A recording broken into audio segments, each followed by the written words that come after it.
Biz bilamizki, analitik kimyoda 6 ta kation guruh mavjud. Bularning har biriga bittadan misolni ko'rib chiqamiz. Birinchi tajribamiz ammoniy xloridga natriy gidroksid qo'shamiz. Bunda ammoniak gazi ajralib chiqadi.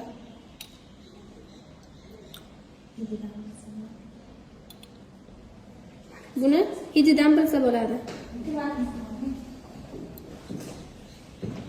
Yoki-da lakmus qog'ozi tiqib ko'ramiz. Ikkinchi tajribamiz kumush nitratiga natriy xlorid qo'shamiz. Bunda kumush xlorid cho'kma ajralib chiqadi. Oq cho'kma ajralib tushdi. Kumush xlorid.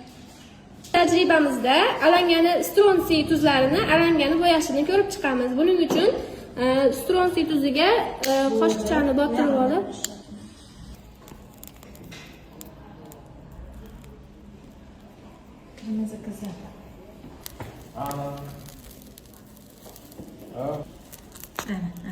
tajribamiz rux gidroksidiga natriy gidroksid ta'sir ettirganimizda hosil bo'ladi, natriy zinkat hosil bo'ladi. Buni ko'rib chiqamiz.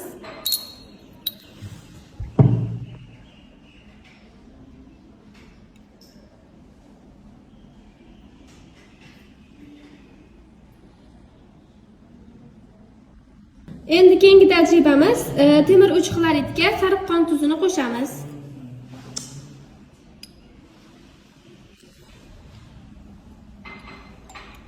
Bunda trumbul ko'k hosil bo'ladi. Keyingi tajribamiz mis sulfatga ammoniy gidroksidi.